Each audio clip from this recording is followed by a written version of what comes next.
सावधान, मां लक्ष्मी ने स्वयं कहा है, अगर घर की ये 5 चीज किसी को दे दी जाए तो धन संपत्ति ही नहीं, सुख शांति भी सदा के लिए छिन जाएगी। क्या आप जानते हैं, आपके घर की 5 साधारण चीजें ही आपकी किस्मत तय करती हैं। मां लक्ष्मी ने चेतावनी दी है, गलती से भी इन्हें दान कर दिया तो घर में आ जाएगी भयंकर गरीबी। बहुत समय पहले प्राचीन भारत के एक छोटे से नगर विशालपुर में एक साधु का आश्रम था।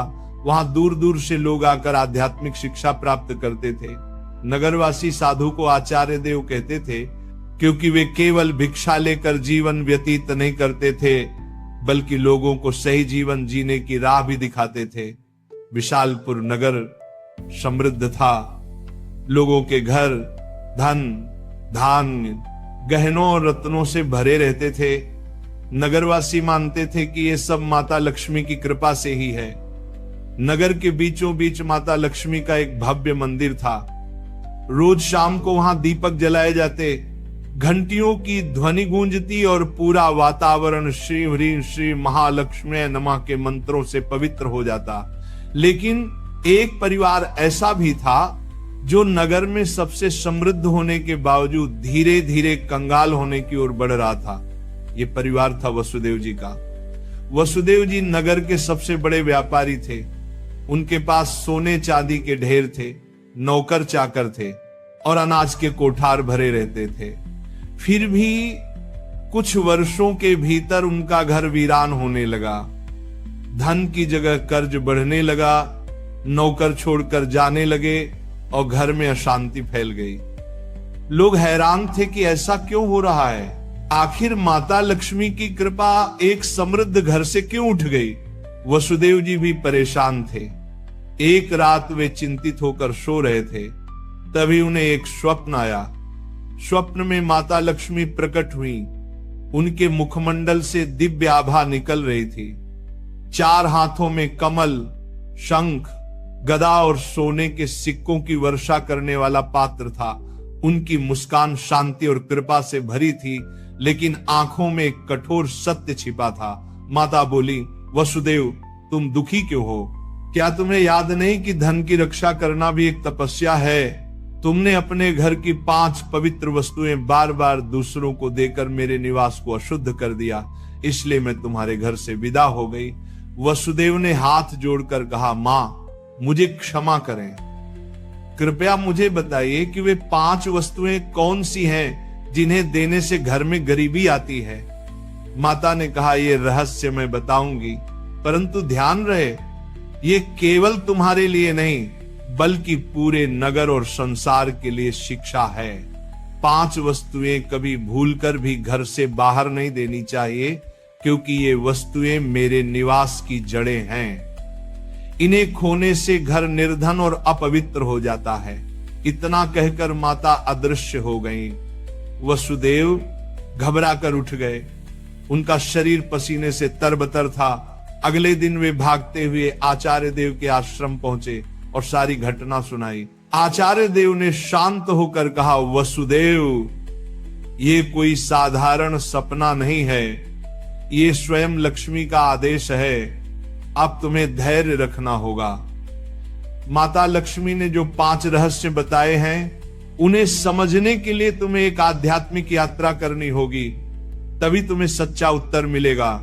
और इस प्रकार यात्रा शुरू हुई। वसुदेव ने अपनी पत्नी सुभद्रा और बेटे माधव के साथ नगर छोड़ दिया और आचार्य देव के आदेश पर हिमालय की ओर प्रस्थान किया। रास्ते में उन्हें तरह तरह की घटनाएं घटी। एक गांव में उन्होंने देखा कि एक महिला अपने घर का चूल्हे की राख दूसरों को दे रही है। वसुदेव को तुरंत माता लक्ष्मी की बात याद आई। क्या राख की भी उनमें से एक वस्तु है? उन्होंने महिला से पूछा, बहन, तुम ये राख क्यों बांट रही हो? महिला ने कहा, महाराज, लोग मानते हैं कि राख खेत में डालने से फसल अच्छी होती है। वसुदेव ने सोचा, लेकिन यही तो गलती है। चूल्हे की राख घर के भोजन और अग्नि का प्रतीक है। इसे बाहर देने से घर की उन्नति रुक जाती है। यात्रा आगे बढ़ी। वसुदेव, सुभद्रा और माधव पहाड़ों की कठिन राह से गुजर रहे थे। एक रात वे एक आश्रम पहुंचे। वहां एक वृद्ध साध्वी ध्यान में लीन थी। साध्वी ने वसुदेव को देखकर मुस्कुराते हुए कहा, तुम्हें लक्ष्मी माता के 5 रहस्य जानने हैं ना?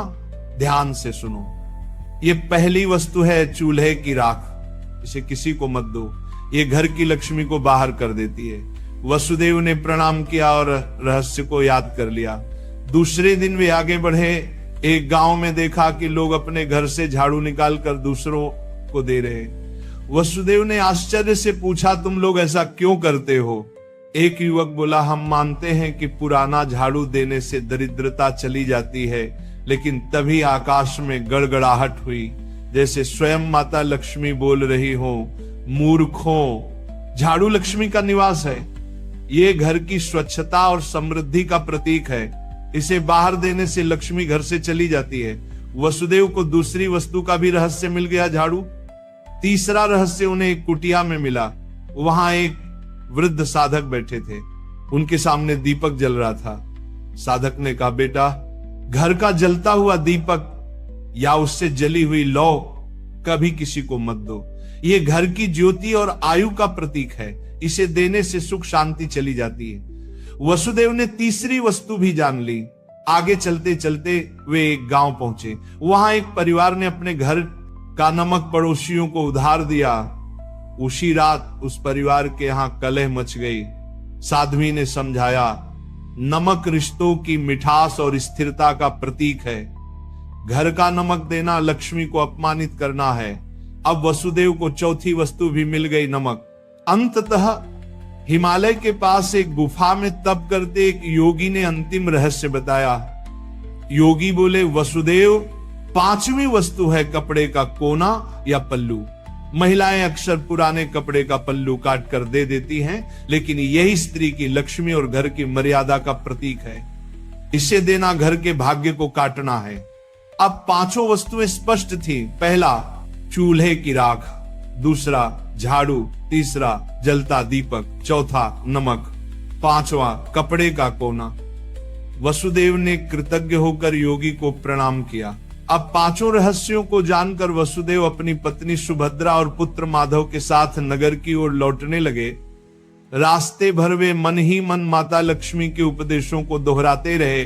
नगर पहुंचते ही उन्होंने सबसे पहले आचार्य देव के चरणों में प्रणाम किया और पूरी यात्रा का वर्णन किया।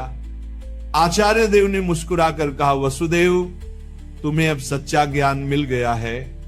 इन रहस्यों को केवल अपने तक सीमित मत रखना, बल्कि नगरवासियों को भी बताओ, ताकि वे भी लक्ष्मी के अपमान से बच सके। आचार्य देव की आज्ञा पाकर वसुदेव ने नगर के बीचों बीच सभा बुलाई। सभा में नगर के लोग बड़ी संख्या में उपस्थित हुए। वसुदेव ने हाथ जोड़कर कहा, बंधुओं, मैं स्वयं अपनी गलतियों के कारण निर्धनता और कष्ट का भागी बना। माता लक्ष्मी ने मुझे स्वप्न में दर्शन दिए और बताया कि 5 वस्तुएं कभी घर से बाहर नहीं देनी चाहिए। इतना कहकर उन्होंने क्रम से सब समझाया। पहली वस्तु है चूल्हे की राख, दूसरी झाड़ू, तीसरी जलता दीपक, चौथी नमक और 5वीं कपड़े का कोना।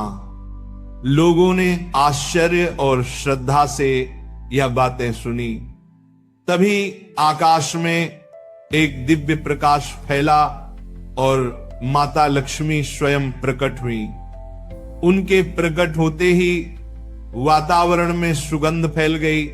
मंदिरों की घंटियां अपने आप बज उठी और लोग भाव विभोर होकर उनके चरणों में झुक गए। माता बोली, वसुदेव ने जो कहा वह सत्य है। तुम सब जान लो कि ये 5 वस्तुएं मेरे निवास की जड़ हैं। जो इन्हें बाहर देता है वह अपने ही घर से मुझे विदा करता है।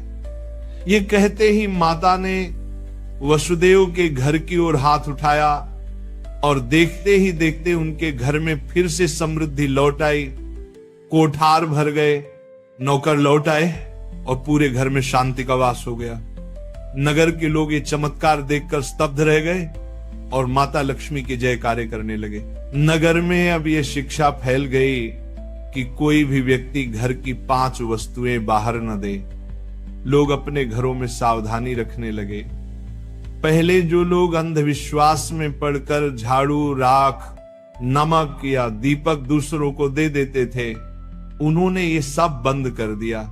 नगर में धीरे धीरे हर घर में समृद्धि लौटने लगी। लोग समझ गए कि लक्ष्मी केवल सोने, चांदी या धन में ही नहीं, बल्कि घर की पवित्रता, भोजन, स्वच्छता और मर्यादा में भी रहती है। वसुदेव अब नगर में आदर्श बन गए। वे धनवान तो थे ही, पर अब उन्होंने अपने धन को धर्म और सेवा में लगाना शुरू किया। उन्होंने गरीबों के लिए अन्न क्षेत्र बनवाया, परंतु घर की 5 वस्तुएं देने से हमेशा इनकार करते। जो भी उनसे ये चीजें मांगता वह विनम्रता से कह देते, भाई ये माता लक्ष्मी की मर्यादा है, इन्हें देने से मेरे ही नहीं तुम्हारे घर की भी समृद्धि घट जाएगी। लोगों ने भी इस शिक्षा को हृदय से स्वीकार कर लिया। समय बीतने पर नगर विशालपुर दूर दूर तक प्रसिद्ध हुआ कि वहां न तो कोई निर्धन रहता है और न ही किसी के घर में कलह होती है। ये सब केवल माता लक्ष्मी की शिक्षा का परिणाम है।